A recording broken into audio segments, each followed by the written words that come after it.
如果伊朗决定在霍尔木兹海峡设立收费系统，这不仅是非法的，也是不可接受的，对全世界来说都是危险的。重要的是，全世界必须有一个应对的方案。美国准备好成为这个方案的参与者，我们不一定要主导这个方案，但我们可以，我们很乐意参与其中。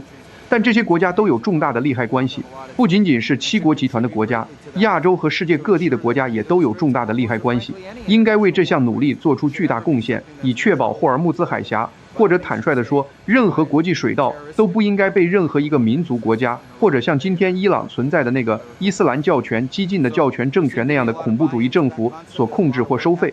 所以大家似乎都非常认同这个概念。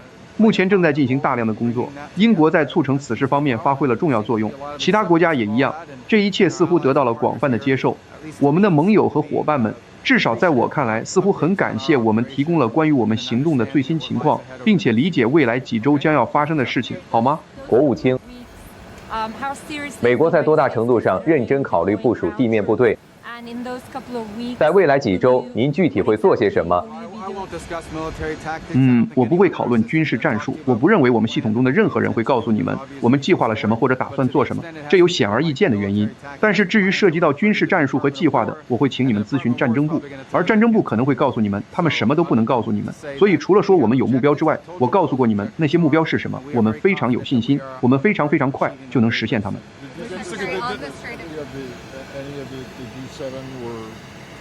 七国集团的任何成员国有没有对总统的言论感到不悦或反感？他们在我面前从不那样表现，也许他们会对你们说，或者在其他采访中，或者在媒体面前说，但在我面前他们不会。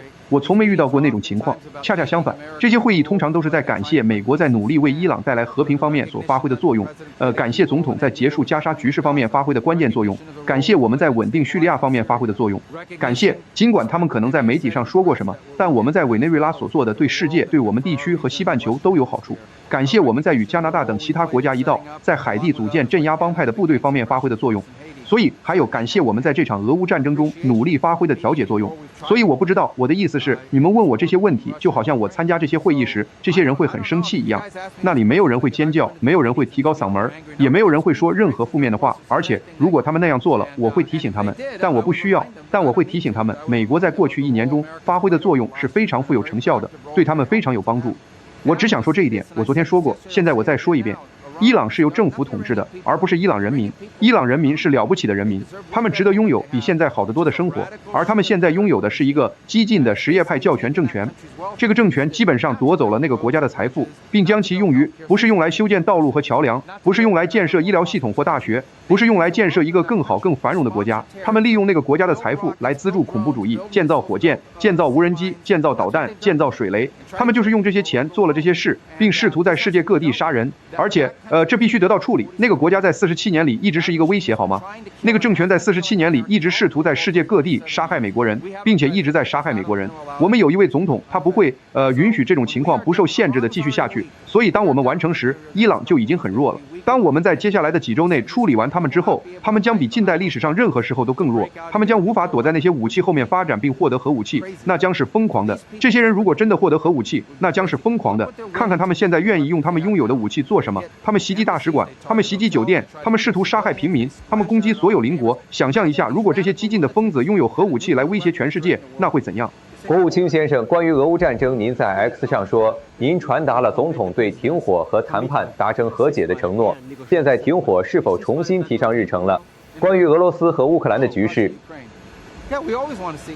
俄罗斯和乌克兰，是的，我们一直都希望看到那场战争的结束。我不知道为什么这会是一个问题。你知道的，我们上次就此举行的会议是上个星期六在迈阿密，史蒂夫和贾里德在那里会见了乌克兰方面。截至目前还没有安排任何会议。很明显，你知道的，那场战争还在继续，而且这是一场非常不幸的战争，那里的人员伤亡是巨大的，特别是俄罗斯方面，他们正在损失。我认为他们现在损失的士兵比他们招募的还要多。但是，你知道的，我们已经准备好了，我们准备好发挥我们能发挥的任何建设性的作用来结束那场战争。但很明显，世界上还有很多其他事情正在发生。国务卿，关于俄乌问题，有报道称，美国将把一些原定给乌克兰的武器通过 PRR 系统转用，以弥补在中东消耗的弹药，这准确吗？您是否已将此信息告知盟友？目前还没有发生，还没有任何东西被转用，但它可能会发生。坦率地说，这不是转用，这些不是被转用的武器，这些是我们的武器，这些是销售，这些是通过 PERL 系统进行的军事销售，由北约支付。所以，如果我们有需求，让我说清楚，如果美国有军事需求，无论是补充我们的库存，还是为了美国的国家利益完成某些任务，在武器方面，我们总是会优先考虑自己。我认为世界上每个国家都是如此，除非他们是一个不想生存的国家。所以我没有什么可宣布的，我不能告诉你这正在发生，但它可能会发生，而且一直都有可能发生。如果我们需要为美国提供一些东西，而且它是美国的，我们就会首先为美国保留它。但截至目前，这还没有发生。到目前为止 ，PERL 系统尚未受到这次行动的影响。您是否看到俄国对伊朗在这场战争中的支持有所增加？为什么现在是受制裁的俄国议员来美国的合适时机？那之前就安排好了，他们不是所有人都来了，我想我们只批准了4个人来。我们仍然认为，我们把这2个问题分开来看，俄罗斯仍然是一个拥有核武器的强大国家，核大国之间在政府层面保持一定的接触是很重要的，就像我们在外交层面所做的那样。我不认为这在任何方面、任何形式上是一个重大的让步。你问题的第一个部分是什么？俄国对伊朗的支持有所增加吗？让我这样说吧，俄罗斯为伊朗所做的一切都没有以任何方式阻碍或影响我们的行动，也没有影响其有效性，这就是我能说的。美国有没有告诉泽连斯基，安全保障取决于从顿巴斯撤军呢？那是谎言。我看到他那样说了，他那样说很不幸，因为他知道那不是真的。他被告知的也不是那样。他被告知的是显而易见的安全保障不会在战争结束前生效，因为否则的话你就会卷入战争，明白吗？什么是安全保障？它是指愿意介入并提供保障的军队。如果你现在就落实这一点，那意味着你是在把自己卷入战争。他被非常清楚地告知，而且他应该明白，安全保障只会在战争结束后才生效，但这并没有附加条件，说除非他放弃领土。我不知道他为什么要说这些话，他们根本不是真的。美国在顿巴斯问题上的立场是什么？我们已经告诉了乌克兰方面，俄罗斯人坚持的要求是什么。我们不是在为这些要求背书，我们只是向他们解释了情况，这是他们自己要做的选择，不是由我们替他们做决定。我们从来没有告诉他们必须接受或者放弃。我们所扮演的角色是努力弄清楚双方的需求，看看我们是否能找到一个中间的桥梁。最终的决定权在乌克兰。如果他们不想做出某些决定或者某些让步，那么战争就会继续下去。俄罗斯方面也是一样，如果他们不想让步，那么战争也会继续下去。我们会继续努力促成可能达成的协议，如果无法达成，那么战争就会不幸地继续下去。你们在这里安了个什么？你是法庭速记员吗？请继续。你们其他人怎么没有那个？先生，请说。先生，被派往中东的部队，除了为潜在的地面入侵做准备之外，还能发挥什么作用？还有，您谈到几周的时间，您是否担心这会使美国卷入那种旷日持久的冲突？而川普总统上任时曾承诺要避免这种冲突。这不会是一场旷日持久的冲突。我向你们概述过的目标，我再重复一遍，因为我看到有些报道说，美国不清楚目标是什么。从任务开始的第一个晚上起，我们就已经尽可能清楚地说明了这次任务的目标。我们将摧毁他们制造导弹、火箭和无人机的工厂。我们将摧毁他们的海军，我们将摧毁他们的空军，我们还将大幅摧毁他们的导弹发射器，这样他们就永远无法躲在这些东西后面来获取核武器。我们能够实现，我们正在实现所有这些目标，我们大多数目标都超前完成了，而且我们可以在没有任何地面部队的情况下实现这些目标，完全不需要。至于为什么会有部署，第一，总统必须为多种突发情况做好准备，这些情况我不会在媒体上讨论。再次，我请你们去咨询战争部，他们会告诉你们，很可能也是同样的话。但是我们可以在没有地面部队的情况下实现我们所有的目标。不过我们总是会准备好给总统最大的选择权和最大的机会来应对可能出现的突发情况。国务卿先生，关于古巴，我有2个问题。几十年来，您一直支持政权更迭，但现在似乎有一种感觉，也许川普总统会乐于接受一场胜利，而这场胜利只意味着一项经济协议。您是从哪里得到这种感觉的？有很多报道。好了，任何关于古巴的报道，如果不是从我或者总统这里得来的，那都是假的，因为我们是唯一在跟进这件事的人。好的，我只是提醒你们，所有那些向你们提供古巴消息的线人，他们什么都不知道，好吗？他们不了解内情，我向你们保证，他们根本不知道到底发生了什么。你是支持政权更迭，还是会接受一个经济协议吗？你说的经济协议是什么意思？你看，古巴的经济需要改变，而他们的经济无法改变，除非他们的政府体制改变，就这么简单。谁会向一个共产主义国家投资数十亿美元？谁会向一个由无能的共产主义者管理的共产主义国家投资数十亿美元？这比一般的共产主义者还要糟糕。唯一比共产主义者更糟糕的就是无能的共产主义者，所以他们的政府体制必须改变，因为没有这些改变，他们将永远无法实现经济发展。经济改变很重要，给予人民经济和政治的自由很重要，但他们是相辅相成、紧密相连的。我不觉得这有什么好困惑的。有没有这样一种协议，就是卡斯特罗家族继续掌权，然后就这么算了？这不是关于卡斯特罗家族的，这是关于一个行不通的政府体系和一个政权。各位，关于古巴有几点，我不是专门跑到法国来谈古巴的，但既然提到了，那我们就谈谈古巴吧。这很好，我很乐意这样做，因为我们在七国集团会议上也确实讨论过，所以这实际上我们讨论过这个问题，好吗？每个人都在谈论这些停电。古巴去年一整年、前年一整年都在停电。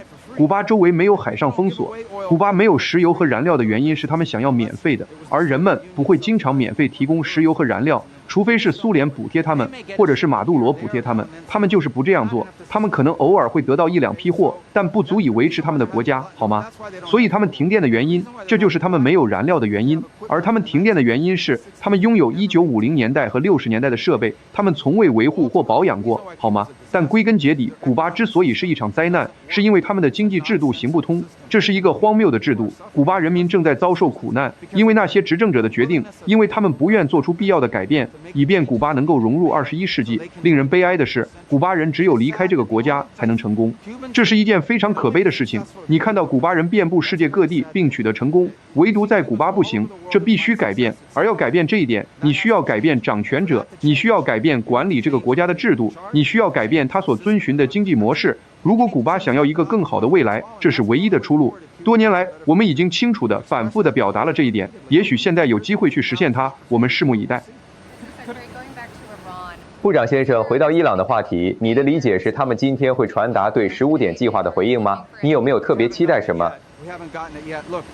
我们还没收到。听着，我们收到了信息，我们与伊朗体系或者说它仅存的部分交换了一些信息和暗示，表明他们愿意谈论某些事情。我们正在等待进一步的澄清，关于我们会和谁谈，我们会谈论什么，以及什么时候谈。我目前还没有这方面的消息，随时都可能发生，可能今天，也可能明天。我们不做预测，我们将继续我们的行动。在你看来，什么会表明他们仍然是认真的？信号就是他们打电话给你，说这些人现在代表我们发言，这是他们被允许谈论的内容，这是我们准备好进一步会谈的时间，那就会是一个信号。但与此同时，我们继续我们的行动，一个非常成功的行动。每一天，伊朗都变得越来越弱。战争部在削弱那个政权及其对邻国发动袭击和威胁世界的能力方面做得非常出色。我们有一个很好的，我的意思是，是的，我很高兴，那个房间里似乎达成了共识，就是我们需要准备好做点什么。我的意思是，我想，如果他们要等到你们打开海峡之后再进来做些什么，你们能接受吗？我们没有要求任何人在这场战争中提供帮助，总统已经说得很清楚了。我们没有要求任何人加入这场战争，我们没有要求任何人参与这次行动，我们没有要求那个，我们没有要求任何国家，我们不需要，我们正在做，我们正在完成这项工作，而且我们还提前完成了。所以我们说的不是那个，我们说的是这个伊朗政权中的一些人四处宣扬，他们想让霍尔木兹海峡的收费通行成为永久性的，这是不可接受的。整个世界都应该对此感到愤怒。我们受到的影响不大，但世界其他国家受到的影响要大得多，包括今天出席七国集团会议的许多国家。所以如果这些国家受到严重影响，我们所说的就是你们需要对此采取行动，我们会帮助你们，但你们需要准备好采取行动。因为当这场冲突和这次行动结束时，如果伊朗人决定，好吧，现在我们控制了霍尔木兹海峡，你们只有付钱给我们，并且我们允许你们才能通过这里，那不仅在国际法和海事法下是非法的，也是不可接受的，那是不能被允许存在的。所以我们说的是，受此影响最大的国家应该愿意对此采取行动，我们会帮助他们，这就是我今天说的，而且我的这个信息得到了很好的反响。你听到伊朗外交部长今天早上在联合国人权委员会上说了什么吗？没有，基本上就是指责美国和以色列犯下了种族灭绝罪。伊朗外交部长，哦，好吧，他可是种族灭绝方面的专家，他们是这方面的专家，因为他们资助世界各地的恐怖主义，杀害了成千上万的人。看看中东吧，各位，看看中东。中东的每一个问题都追溯到伊朗真主党，伊朗支持的那些正在摧毁和威胁伊拉克的什叶派民兵，伊朗支持的哈马斯，伊朗支持的胡塞武装，伊朗支持的阿萨德，他在叙利亚的时候，伊朗支持的，无论你走到哪里，他们都在幕后操纵着这一切，他们是一股破坏稳定的势力，是危险邪恶的势力，必须加以处理，他们必须被削弱。你对以色列定居者针对巴勒斯坦人的暴力行为有多担心？我们对此感到担忧，并且已经表达了我们的担忧。我认为以色列政府对此也感到担忧。我相信你们已经看到了相关报道，一些个人在过程中也袭击了以色列安全部队，所以我们对此感到担忧。而且总统也已经非常明确表示，他反对改变约旦河西岸的任何现状。显然，现在世界上发生了很多事情，但这是一个我们非常密切关注的话题。如果这些袭击继续针对巴勒斯坦人，以色列方面会有什么后果吗？是的，我们已经表达了我们的担忧，而且显然，我认为以色列人自己也表达了担忧。所以你们已经看到一些团体和个人，也许他们是定居者，也许他们只是街头暴徒，但他们也袭击了安全部队以及以色列人。所以我认为那里的政府会对此采取行动的。今天提到了石油部门的提议，以及关于切尔诺贝利核电站维修基金的讨论，美国是否承诺提供任何资金？我们目前还没有，今天的对话没有直接提及这个，但我知道这是一个已经被讨论过的话题。我们还没有决定能为此贡献什么。关于针对俄罗斯石油的临时石油制裁豁免，我只是想知道这些是否会真正是临时的，以及重新实施的计划和时间框架是什么。目前我认为他们将在4月9日或10日到期。这只关乎已经在海上的石油，所以我们没有，这不是美国的一项永久政策。显然，如果全球情况有需要，我们会做出调整。但最终我们没有，总统没有表示他希望永久解除任何这些制裁。这主要与已经在海上的石油有关。这些石油原本可能会以折扣价运往，比如说中国。现在这只是唯一的区别是，这些石油迟早都会被出售。唯一的区别是，是否有更多的国家有资格购买它。以减轻全球对这次行动中发生的一切的担忧。然后再次谈到霍尔木兹海峡。我知道冲突结束后，人们一直在讨论组建一个潜在的多国联盟。我只是想知道，你今天交谈过的7国集团国家中，是否有任何国家做出了早期承诺，表示他们希望自己的军队参与其中？我认为他们都做出了承诺，表示他们理解其潜在的必要性，并且有必要参与到类似的事情中。我认为最初的几周，可能是在媒体上，也可能是在其他论坛上出现了一些困惑，是有人认为我们要求立即开始这项行动。我认为我们一直将其视为冲突后的必要之举。听着，我不在乎伊朗说什么。这次行动结束后，最初的几艘通过海峡的油轮，他们会希望有人护航，否则他们将无法获得保险。所以世界最好行动起来。但我们还有第二个问题，那就是如果伊朗决定，无论那里的掌权者是谁，无论是阿亚图拉还活着，还是新的阿亚图拉或者其他什么人，如果他们决定，嘿，我们喜欢这种收费方式，我们要开始向所有通过这里的人收费，否则我们就炸毁你们。世界最好行动起来，对此做些什么，尤其是那些最依赖这些海峡的国家、富裕国家、强大国家、有能力的国家。所以我们会在那里提供帮助，我们愿意成为那个联盟的一部分，但我们鼓励其他国家共同组织起来。今天许多国家不仅表示他们理解并同意这个信息，而且他们正在努力促成此事。今天就到这里，天越来越冷了。